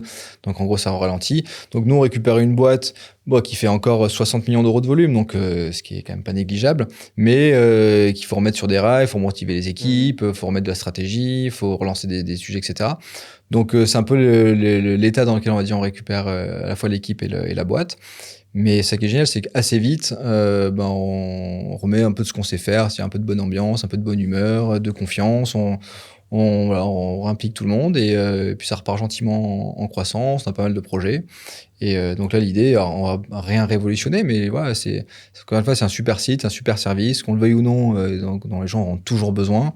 Donc voilà, on a remis à l'état de l'art le SAV, dont on parlait tout à l'heure, qui est hyper important, mais qui a été un peu délaissé. Donc, tu vois, moi, le premier truc que j'ai fait quand j'ai repris les manettes, c'est que je me suis remis sur le Trustpilot et pendant des semaines, je répondais moi au Trustpilot. Parce que le truc, il n'y a pas de réponse. Et en fait, c'est des sujets qui m'irritent, tu vois. Donc, tout de suite, et le premier truc qu'on a fait, on a recruté 4 personnes au SAV. Tu vois, il n'était plus que 2. On a plus de 200 appels et mails par jour à 2. Du coup, on avait une semaine de retard sur les réponses. C'est pas possible aujourd'hui. Tu peux pas attendre une semaine pour avoir une réponse à ton mail. On quoi. est de plus en plus impatients en plus. Ah non, mais en vrai, juste titre. Surtout, tu crées une cagnotte, tu as une question. Si tu as la réponse une semaine après, ça va pas. Donc, voilà, recruter direct du SAV, de la conformité, parce que c'est un énorme sujet. En gros, pour faire simple, mais on lutte contre le blanchiment et le financement du terrorisme. Donc, tu as toute une problématique de KYC. Donc, on demande des pièces d'identité, des justificatifs. Voilà, ça peut pas être le Far West, c'est normal. Et donc, pareil, ça remet ça sur des rails. Et après, là-dessus, Laurent arrive et poursuit le. C'est quand même assez incroyable. Je pense qu'il n'y en a pas beaucoup qui ont vendu, racheté comme ça, d'avoir fait le. Ouais, j'ai pas beaucoup d'exemples, mais c'est quand même assez fou, quand même. ouais, l'histoire est chouette parce que. Et puis du coup, ce qui est marrant, c'est que finalement aujourd'hui, on a réuni les deux briques, c'est-à-dire la brique B2B et la brique B2C. En fait, on a recréé ce qu'était le pot commun avant qu'on parte avec les mêmes équipes. Et donc ouais, c'est l'aventure. Alors, je crois que parallèlement à ça, tu as créé un startup studio. Ben non, en fait, c'est Unti, le startup studio. C'est Unti, ok. Unti, du coup, c'est ça. En fait, du coup, Unti, donc on a des clients donc externes qui nous rémunèrent pour des prestations de développement. D'accord, ok. Et en fait, quand on a beaucoup d'idées et qu'on a des gens autour de nous qui ont des idées, on s'est dit, on a des développeurs, des mecs au market, des designers. Déjà, nous, si on a une bonne idée, on va pas se priver de la mettre en place. Donc, c'est-à-dire qu'on est capable aujourd'hui, de lancer à peu près n'importe quel service. Encore faut-il que ça vaille le coup et qu'on les réfléchisse suffisamment en amont. Et surtout, quand il y a des gens qui viennent nous voir avec des bonnes idées, on est capable de dire, nous, on peut prendre des parts et on va gérer toute la partie tech. Donc, tu vois, on a des discussions comme ça avec plusieurs boîtes. Mais c'est un peu l'idée d'Unti. C'est qu'en gros, à la fois, on a des marques en interne, dont le pot commun fait partie aujourd'hui. On a monté une boîte qu'Eric connaît, qui s'appelle Contapils. On est en train d'essayer de voir pour prendre des participations dans certaines boîtes, encore une fois, en échange de la partie tech. Et en fait, c'est ça, le studio, c'est vraiment Unti, quoi. Ok, super. Et donc, tout à l'heure, tu parlais du projet avec ton épouse. Pin My Trip. Est-ce que tu peux expliquer un petit bien peu sûr. le projet, comment il est arrivé sur la table? Ouais, tout bête. Alors, pour le coup, je sais pas si c'est moi qui fonctionne comme ça, mais c'est encore une fois du vécu. On était à Londres avec Anne-Sophie. On venait de faire un street art tour, très sympa. Et il dit, tiens, je me ferais bien un bon fish and chips. Et du coup, on regarde sur le fameux site d'avis où est-ce qu'on peut aller, et on voit le meilleur fish and chip de Londres. Elle dit, bah, allez, go, tant qu'à faire, on va faire le meilleur. Donc là, bon, pour l'anecdote, on prend un taxi qui nous coûte 40 pounds pour aller à l'adresse dite. On arrive sur place, la queue, bon, on rentre, on nous tend une carte de 4 mètres carrés avec toutes les langues possibles et imaginables. Donc, on se dit, bon, en termes d'authenticité, on repassera. Ouais. On est servi en 30 secondes, on bouffe, puis on voit bien que c'est un peu l'usine, quoi. Tu finis ta dernière frite, on t'apporte l'addition, et en gros, merci, au revoir, et les gens qui attendent dehors. Donc on sort de là, on se dit, mais on est vraiment des bus, quoi. Si on avait demandé à un mec dans la rue où est-ce que je peux manger un bon fish and chips, je pense qu'ils nous ont envoyé partout sauf ici, quoi. Un attrape-pigeon, le truc. Et en fait, on se dit, c'est quand même fou, parce qu'aujourd'hui, tout le monde va sur ce genre de site, alors qu'en fait, c'est des sites, c'est des avis de touristes pour des touristes. Et alors que dans la vraie vie, si demain tu te balades dans une ville dans laquelle tu n'habites pas et que tu vois un mec avec son sac à dos et sa carte dans les mains, c'est pas lui que tu vas lui demander où est-ce qu'une bonne adresse pour aller bouffer ou pour aller boire un verre. Et on se dit, c'est quand même dingue parce qu'en fait, on est convaincu d'un truc, c'est que les seuls vrais experts d'une ville sont ceux qui habitent, et pourtant, c'est les seuls à qui on ne demande jamais leur avis. Du coup, on se dit, on va créer la première communauté mondiale de locaux. L'idée étant de se dire, finalement, c'est comme si tu avais un pote dans toutes les villes du monde. Parce qu'en fait, c'est un truc qu'on fait déjà. C'est-à-dire quand tu vas quelque part, genre, tu dis, est-ce que j'ai pas un copain qui habite dans la ville ou même un pote de pote. Moi, le nombre de fois à Marseille aujourd'hui où j'ai des copains ou des copains de copains qui m'envoient un petit message, je suis à Marseille pour le week-end, est-ce que tu peux me filer quelques adresses de resto, de bar, de machin. Oui. Et du coup, tu as ta vieille note sur ton téléphone, tu fais un copier-coller, tu l'envoies, sauf que le mec il est peut-être en famille, au contraire, il est avec des potes, donc les adresses sont peut-être pas adaptées, etc. Donc on se dit, en fait, les gens sont convaincus de ça, que rien ne vaut la vie des locaux. Ils n'ont pas la parole, on va leur donner. On va créer une plateforme où, en fait, où que tu sois, où que tu habites, qui que tu sois, tu vas créer ton profil. Donc, tu mets ta photo, tu mets ton âge, tu mets depuis combien de temps tu habites dans la ville, et tu vas créer ton carnet d'adresses. C'est-à-dire que tu vas ajouter toutes les adresses que tu aimes dans ta ville, de bars, de restos, de balades, de boutiques, etc. Enfin, toutes les adresses que tu aimes dans ta ville, tu les références. Et ensuite, en face, l'idée, c'est qu'il y ait des voyageurs qui demain viennent à Paris, à Marseille, à Lyon, à Bordeaux, à Lisbonne, etc. Dire, moi, je voyage avec des enfants, ou je voyage entre potes, ou je voyage tout seul, ou je voyage juste en amoureux. On aime plutôt l'art, l'histoire, la gastronomie, le cinéma, n'importe quoi. Et là, en fait, ça va t'afficher le profil de tous les locaux qui correspondent à tes critères, donc a priori qui te ressemblent. Donc là, tu vas avoir le profil de Jonathan, tu vas putain, et ça pourrait être mon pote, trop cool, vas-y, pour 5 balles, tu débloques toutes les adresses du local que tu as choisi. Donc le local, en fait, devient finalement influenceur, ambassadeur de sa ville et rémunéré pour partager ses bonnes adresses. En fait, le local gagne 3 € à chaque fois qu'un voyageur... Donc c'est ça son intérêt. En fait, l'intérêt est double et c'est marrant, on s'en rend bien compte. C'est que oui, il y a l'intérêt de la monétaire, mais en fait, on est tous assez chauvins. Et moi, typiquement, qui ai passé 15 ans à Paris, j'ai passé ma vie à défendre Marseille. Tous ceux qui avaient qui avaient revenu avec une mauvaise expérience de Marseille, déjà, j'étais dégoûté. Et j'ai dit, putain, si t'avais bien passé un week-end avec moi, Marseille, tu pars plus parce que tu en tombes amoureux. Et tu vois, donc l'idée de se dire finalement qu'on a tous envie que les gens aient une bonne expérience de notre ville. Donc, t'as ce côté chauvin, je pense qu'il est assez important, qui fait que les gens, s'ils veulent le faire, ils veulent faire découvrir leur ville comme ils aiment. Et évidemment, le côté petit complément de revenu, qui est pas compliqué, c'est-à-dire que tu fais ton carnet, tu l'alimentes. On a une appli qui est hyper bien foutue, t'ajoutes des adresses en quelques secondes. Et puis, à chaque fois que quelqu'un déverrouille, tu touches un peu d'argent. Alors, clairement, les gens vont pas faire fortune avec ça. Mais c'est un petit complément de revenu, dormant, facile, et puis qui est assez ludique, parce que c'est sympa de faire en plus son petit carnet d'adresses dans ta ville. Et comment tu fais, du coup, pour t'assurer que les recommandations, elles vont être authentiques, tu vois ? Ouais. Alors, je peux pas m'en assurer parce que je peux pas. Malheureusement, j'aimerais bien aller faire tous les restos, tous les trucs, mais là, tu vas commencer à avoir plusieurs milliers d'adresses référencées. Donc, évidemment, on peut pas le faire. Mais bon, déjà, le principe, c'est que tu crées pas un carnet d'adresses pour des adresses pourries. Généralement, c'est que tu as envie de mettre tes bonnes adresses, que les gens kiffent ton carnet d'adresses. Et en fait, contrairement à un TripAdvisor, par exemple, on n'a pas du tout d'idée de note des adresses. Par contre, les gens font quoi ? 2 choses. La première, c'est quand tu te débloques un carnet, tu peux noter le carnet. Donc là, tu vas pouvoir dire si le carnet était sympa ou pas, c'est-à-dire si l'adresse dans laquelle tu allais était bonne, était adaptée, etc. Et surtout, pour chaque adresse, on indique le nombre de fois où elle est recommandée par un local.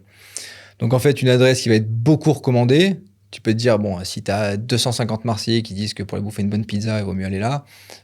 Sauf si le mec qui a la pizzeria, il connaît 250 mecs qui sont prêts à mettre en avant. Ouais, mais alors, en vrai, c'est quelque chose qu'on nous soumet souvent. Mais déjà, c'est un peu comme avec les virements pour le pot commun, ça serait une bonne nouvelle. Si un jour, en gros, on a des établissements qui sont prêts, tu vois, à payer des gens pour référencer leur établissement, c'est qu'on aura une notoriété et un impact suffisamment important pour que ça vaille le coup. Donc, ce sera plutôt une bonne nouvelle, mais je crois pas trop en ça.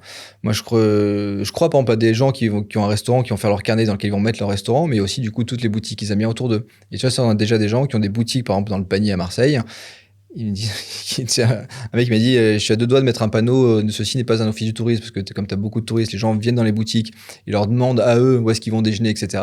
Donc tu vois, ça c'est par exemple quelqu'un qui a créé son carnet d'adresse, et en gros, quand il y a des gens qui rentrent dans son magasin, il leur file le lien, et du coup, les gens peuvent aller voir ses adresses. Vous voulez bien manger, scannez ce QR code. Ouais, exactement. Et du coup, voilà, je crois pas trop à la fraude ou au mauvais plan. Puis encore une fois, si les adresses sont pas bonnes, les gens achèteront une fois, ils diront que le carnet est bidon. Et en fait, c'est un des premiers renseignements d'ailleurs qu'on a, c'est qu'on a commencé il y a pas longtemps, il y a quelques semaines, on a 600 locaux qui ont créé leur carnet d'adresse. Et c'est hyper quali. Moi, je suis trop content. Il y a plein d'adresses trop cool. Moi, je redécouvre Marseille. Ça, en fait, qui est important, c'est qu'en fait, Be My Trip, c'est au départ, c'est le penser pour des locaux pour des voyageurs, mais en fait, c'est aussi des locaux pour des locaux. Oui, au final, oui. Ah ben, moi, maintenant, je vais plus un resto sans aller regarder sur Be My Trip des adresses que je connais pas. Et maintenant, j'embarque mes potes dans des trucs. Parce qu'en fait, on va toujours dans les mêmes endroits. Quand tu habites dans ta ville, tu sors rarement de ton quartier. T'as tes bons restos que t'aimes bien et tu vas souvent dans ceux-là, alors que là, du coup, ça te permet d'ouvrir un peu tes horizons et en fait de te forcer aussi à faire autre chose, de voir autre chose. Ça, ouais, okay. Donc, t'as vraiment ce côté aussi des locaux pour les locaux. Et la tech, ça doit jouer un rôle du coup important dans un sûr. projet comme ça. Ouais. Comment ça se passe? C'est moi, c'est qui alors, gère ça? C'est ton cousin? Alors non, parce qu'Adrien est quand même pas mal pris sur Ounti, le pot commun. Donc là, c'est Ahmed, un de mes fameux super Tunisiens du pot commun qu'on a embarqué avec nous, qui est mon CTO aujourd'hui, qui est un magicien. Lui, il a fait tout le site, toute l'app, il fait tout seul. Donc pareil, tu vois, alors là, on vient de lever un peu de fonds, mais on est toujours dans cette même démarche, un peu qu'au début avec le pot commun, de se dire, on dépense pas un centime de plus. Là, t'as levé plus rapidement du coup. Ouais, alors notamment parce que on est sur un service qui n'existe pas. On vient pas remplacer un truc, d'une façon ou d'une autre, oui, mais en tout cas, il faut qu'on fasse connaître le principe de dire t'habites dans une ville, crée ton carnet d'adresse et t'es rémunéré à chaque fois qu'un voyageur le débloque. Donc on a quand même ce besoin de faire connaître, et puis on n'est plus en 2011, il y a quand même des outils aujourd'hui sur lesquels tu peux pas passer à côté, tu as Instagram, etc. Donc on a levé un peu de fonds pour communiquer, pour faire prendre un peu la mayonnaise, même si je suis convaincu, et on le voit déjà, il y a de la viralité, il y a des opportunités qui s'offrent à nous. Comment tu les convertis, les gens comme moi, les locaux, quoi, comme toi, comme moi? En gros, c'est t'aimes ta ville, t'as plein d'adresses que t'adores, référence-les déjà. Tu vois, c'est assez con, mais c'est un outil qui te permet de référencer tes adresses. Donc déjà, en vrai, c'est vraiment ludique et sympa à faire. Puis tu peux les ajouter au compte-gouttes. C'est-à-dire que demain, tu vas avec un pote, tu vas dans un resto que tu connais pas, tu dis trop cool, vas-y, je l'ajoute dans mon carnet d'adresse. Et puis te dire que du coup, les gens vont découvrir la ville à travers tes yeux, à travers ce que t'aimes toi, et que tu vas être rémunéré. Donc en gros, notre com aujourd'hui, elle est essentiellement basée sur les locaux, parce qu'on a besoin de construire notre communauté de locaux pour qu'ensuite on puisse aller dire aux voyageurs, allez sur Be My Trip, ça vaut le coup, vous allez trouver des gens qui vous ressemblent. Donc il faut qu'on ait vraiment au départ une communauté suffisamment importante pour que ça fonctionne. Et après, en fait, si tu veux, l'idée, c'est de venir rattacher les institutionnels, en fait, les villes, parce que pareil, en fait, on a discuté avec les offices du tourisme, etc. Et de plus en plus, et c'est vraiment notre vision, et en fait qu'elle est vraiment partagée par tous ces acteurs-là, c'est que remettre l'individu au cœur du tourisme, c'est le tourisme de demain. C'est en fait impliquer tes locaux, tes habitants dans le tourisme, c'est évident. Sauf qu'aujourd'hui, ils n'ont pas d'outils pour le faire. Donc nous, ce qu'on fait aujourd'hui avec Be My Trip, c'est on dit en fait, Be My Trip, t'es une ville, t'es une région, t'as un office de tourisme, mais en fait, on te crée ta propre page. Demain, tu as ta page Marseille. Donc, tu vas mettre tes infos pratiques, tes bons plans, les sorties, etc. Et surtout, tu vas encourager ta population locale à créer ton carnet d'adresse. Et après, ce qui se passe, c'est que en fait, c'est un canal de communication direct entre une ville et ses habitants. En fait, les villes aujourd'hui n'arrivent pas à communiquer avec leurs habitants. Ils font un peu d'affichage, potentiellement un peu de radio, mais encore. Là, l'idée, c'est de se dire, t'embarques ta communauté en disant, en fait, vous êtes les ambassadeurs de votre ville. Ouais, mais il faut réussir à les faire venir, les gens. Et contrairement à un projet comme le pot commun où il y avait ce côté bouche à oreille qui fonctionne hyper facilement, là, sur un projet comme ça, c'est très différent. Ah ouais, c'est clairement, on est sur un travail qui est très différent, sur un modèle qui est très différent. Il y a de la viralité, mais il y en a moins, clairement. Donc ouais, il faut aller les chercher, il faut les convaincre. Alors la chance qu'on a aussi, c'est qu'on a embarqué avec nous Bruno Maltor, Bruno, qui est notre associé sur Be My Trip et qui est influenceur numéro 1 voyage en France. Il y a plus de 2 millions de... J'allais te dire, les influenceurs vont jouer un rôle hyper Ouais, important. exactement. Et Bruno, qui vraiment fait partie du projet, du coup, lui communique un peu, nous aide, en tout cas nous accompagne sur toute cette partie un peu stratégique, communication, réseaux sociaux, et ça nous permet d'aller quand même plus vite et de faire moins d'erreurs que si on avait commencé tout seul. Donc ouais, clairement, on a besoin de plus de budget, donc c'est pour ça qu'on a levé un peu de fonds. C'est un travail de longue haleine, hein, mais on a une vision long terme dont on est à peu près, dont on est convaincu, qui est partagée par tous les acteurs du tourisme avec qui on discute. Et donc on croit dur comme fer dans notre projet, même si ça va être certainement plus compliqué, plus long que le pot commun pour notre premier million d'utilisateurs, mais on y croit. Et donc ça, tu es sur le projet avec ta femme? Ouais. C'est quoi son rôle à ta femme sur le projet? Alors Anne-Sophie, elle est sur toute la partie un peu administrative, juridique et surtout sur toute la com, market com. Donc tu vois, paradoxalement, moi qui voulais faire du marketing au début de ma carrière, finalement je fais jamais de market Ouais, c'est ça. de mes boîtes. Mais moi du coup je suis plutôt sur le produit, parce que j'adore ça, hein. Tu vois, j'ai passé des nuits entières avec Ahmed sur l'application, sur les recettes, sur l'ergonomie, sur les maquettes, ça m'éclate. Sur le produit, un peu sur le SAV et sur le développement aussi commercial, parce qu'encore une fois on a pas mal de discussions avec les institutionnels qui sont hyper intéressés par notre solution, et donc l'idée c'est d'aller développer tout ça sur les prochains mois. Mais du coup, c'est vraiment aujourd'hui mon taf numéro 1. C'est ça qui te c'est Be My Trip. Justement, donc là, le thème du podcast, c'est multi-entrepreneur. On s'en rend compte. Ouais. Comment tu fais là pour gérer? Tu m'as dit, tu as 2 petits garçons. Ouais. Ta femme. Oui. Tes projets. Comment tu fais pour gérer tout ça, l'équilibre? Écoute, déjà, tu as le fait d'avoir Anne-Sophie avec moi, c'est génial parce qu'on est sur le même rythme. On se comprend. Tu vois, quand on a un qui est entrepreneur, qui bosse le week-end, le soir, et qui dit non, je peux pas, il faut que je bosse, etc., et que t'as l'autre qui est pas dans ce mood-là, ça peut créer des conflits. Là, du coup, c'est pas le cas, on est dans le même mood. On travaille de la maison. Donc c'est pratique, tu vois, c'est-à-dire qu'on se lève le matin, on va ensemble tous les matins déposer les enfants à l'école et à la crèche. On taffe toute la journée. 5h30, on repart en récupérer Ulysse à l'école et Hippolyte à la crèche. Et on s'occupe d'eux jusqu'à ce qu'on les couche et on bosse le soir. Donc grosso modo, tu vois, on a un équilibre familial et on attache énormément d'importance à cet équilibre-là. La chance qu'on a aussi, évidemment, c'est qu'avec le pot commun, on a une assise financière qui est un peu plus confortable qu'au début. Donc, c'est-à-dire qu'on a moins cette pression bien sûr. et ça change tout quand t'entreprends et que, putain, il faut payer ton loyer, l'école, la crèche, le machin. Et manger des pâtes avec des enfants, ça. Ouais, mais voilà, tu vas manger des pâtes quand fois, t'as ça peut 25 être ans, c'est compliqué. cool. Ouais. Quand t'en as 40 et que t'as 2 enfants, c'est moins cool. Donc là, voilà, ça nous permet de faire ça, alors évidemment, étant ultra motivé, mais avec une pression saine et pas la pression de se dire, il faut qu'on bouffe à la fin du mois. Donc, quand on récupère les enfants, on débranche, on essaye. C'est pas toujours facile, mais l'idée, c'est vraiment de débrancher de 5h30 à 20h30, histoire d'être avec eux vraiment. Tu vois, il y a des fois où même au début, je sentais que j'avais trop de trucs, donc j'étais avec eux, mais j'étais pas avec eux. T'as le téléphone qui sonne, tu reçois un texto, tu regardes, il y a merde, donc en fait, t'es en train de jouer, mais t'es plus dedans parce que t'es en train de faire ton truc, mais tu fais mal aussi ton truc. Donc là, on s'est dit, voilà, maintenant, quand on est avec les enfants, on débranche et on rebranche quand ils sont couchés. Donc, grosso modo, on s'organise comme ça. Moi, mes journées, en gros, elles sont focus sur Be My Trip, mais j'ai des créneaux ou des réunions qui vont un peu concerner le pot commun ou Unti ou d'autres sujets, et du coup je m'organise. Anne-Sophie est très organisée, tu vois, elle vient de Lorraine, alors c'est peut-être un mauvais préjugé, mais t'as quand même ce côté hyper carré, hyper organisé, et moi le côté marseillais, méditerranéen, un peu foutraque, mais c'est mon orga, tu vois, c'est-à-dire que pour le coup j'ai pas de tout doux, j'ai pas un créneau réservé à tel truc, je les prends un peu comme ça vient, mais ça va bien comme ça. Après, c'est marrant parce que tu jongles ta rang. Enfin, il faut savoir. Et ça, c'est une mécanique qui n'était pas évidente au début. Le cerveau, il passe d'un projet à un autre. Tu jongles d'un à l'autre. C'est-à-dire que tu sors d'une réunion sur les pots solidaires. Après, tu as une réunion avec la mairie de Marseille où tu vas parler de Be My Trip. Après, tu es en call avec Gary Lafayette parce qu'ils ont une nouvelle demande sur Mille Unis. Enfin, donc, c'est une gymnastique. Alors, moi, j'adore. Et en vrai, si je m'écoutais, je multiplierais encore les projets. Sauf que là, je me rends compte que, en fait, tu as quand même une place de cerveau disponible. Encore une fois, comme tu es avec les enfants, avec le quotidien, etc., qui est, somme toute, un peu limité. Et que, après trop, tu deviens moins bon dans tout. Donc, je préfère essayer d'être bon dans tout ce que je fais sans avoir trop de coup. Mais ce qui est intéressant dans ce que tu dis, tu vois, je pense que la notion de pression sur les épaules, avec le fait d'entreprendre jeune, Ouais. c'est vraiment très très important parce que c'est vrai que moi je vois souvent des gens qui ont envie d'entreprendre mais qui veulent d'abord accumuler de l'expérience, se former sur plein de trucs pour être ultra complet et au final ça va les faire entreprendre beaucoup plus tard et c'est vrai que tu as une pression qui est très différente parce Ouais, que tu as l'impression d'avancer beaucoup moins vite dans ta vie et puis il y a quand même une horloge un peu dans la vie, même si c'est un peu con de ah, bien dire sûr. ça, Ouais. Non, mais si, mais bon, voilà, si tu veux et construire une famille, etc., complètement. ça... Et ce que tu dis est d'autant plus vrai que quand tu commences à faire ta carrière en tant que salarié, ce qui est très bien, hein, mais du coup, tu commences aussi à avoir un gros salaire, donc des charges qui vont avec, il y a un rythme de vie qui va avec. Et donc, l'effort de te dire, vas-y, je quitte mon job, je ciao mon super salaire pour me lancer dans une aventure improbable, parce qu'en vrai, entreprendre, tu pars d'une idée enfin, pour que ça marche, pour que tu puisses te payer, etc. Enfin, il y a quand même un sacré chemin.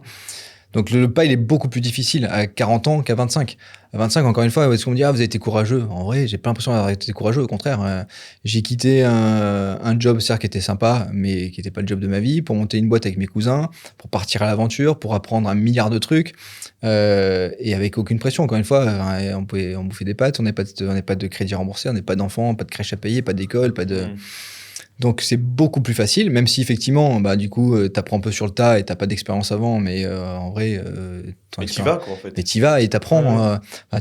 J'ai appris, je pense que une carrière entière n'aurait pas suffi pour apprendre tout ce que j'ai appris en 10 ans ou 15 ans d'entrepreneuriat. Parce qu'en fait, t'as pas le choix, tu fais du juridique, tu fais du marketing, tu fais de la compta, tu fais du service client, tu fais de l'UX, tu fais tout en fait. Tout à l'heure, tu parlais d'échecs. Tu sais, Ouais. C'est quoi ton rapport, justement, à l'échec par rapport à tout ça? Comment... Écoute, T'en as vécu quelques-uns, peut-être? Des alors, difficultés, des défis? bien sûr, alors, tu as évidemment, réagi face à ça? c'est tous les entrepreneurs disent ça et c'est tellement vrai. Et tu vois, Anne-Sophie on le découvre un petit peu et ce côté montagne russe. C'est-à-dire qu'en fait, c'est en permanence les montagnes russes, l'entrepreneuriat. C'est que tu te couches le soir, t'es fatigué, t'as l'impression qu'il n'y a rien qui va dans le bon sens, que t'as des barrières toutes partout. Et le lendemain, t'as des trucs qui sont déclenchés, qui sont fonctionnés, des bonnes nouvelles, etc. Puis t'es à fond, tu dis, ah putain, c'est génial. Donc en fait, déjà, t'as ce côté-là. Donc l'échec fait partie. En fait, t'as l'échec et t'as le frein. Et en fait, le frein, il fait partie intégrante de ton quotidien parce que t'as toujours des freins sur plein de trucs qu'il faut surpasser. L'échec, il y en a. Alors moi, c'est un peu ma crainte sur cette nouvelle aventure, c'est que tout s'est tellement bien passé avec le pot commun. C'est-à-dire alors, pas qu'on n'a pas eu d'échec, parce qu'on a foiré complètement notre développement international et les trucs qu'on a foiré. Ouais, c'est quoi ton échec le plus marquant, justement? Ouais, je pense que c'est ça, parce que c'était quand même beaucoup de moyens, on a recruté des gens, donc tu vois, en plus il y avait de l'affect.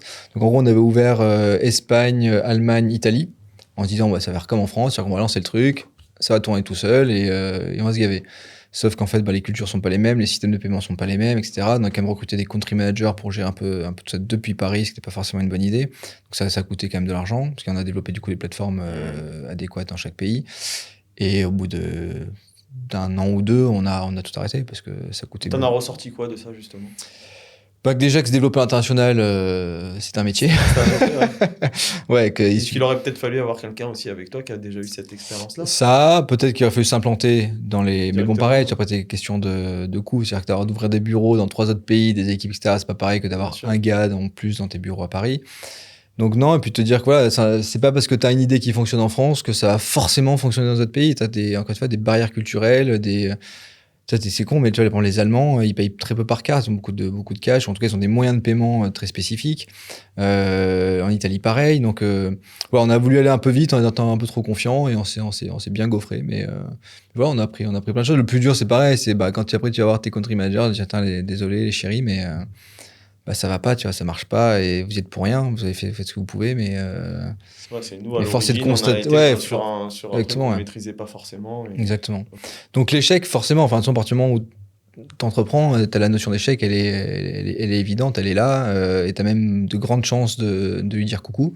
L'idée, c'est d'éviter un maximum, mais ça peut pas être une crainte. Enfin, sinon, si t'as peur de l'échec, t'entreprends pas, au moins t'es sûr de pas te gourer. Hein. Et dans ton parcours, je construis pot commun, je rachète une boîte, je revends pot commun, que je rachète ensuite.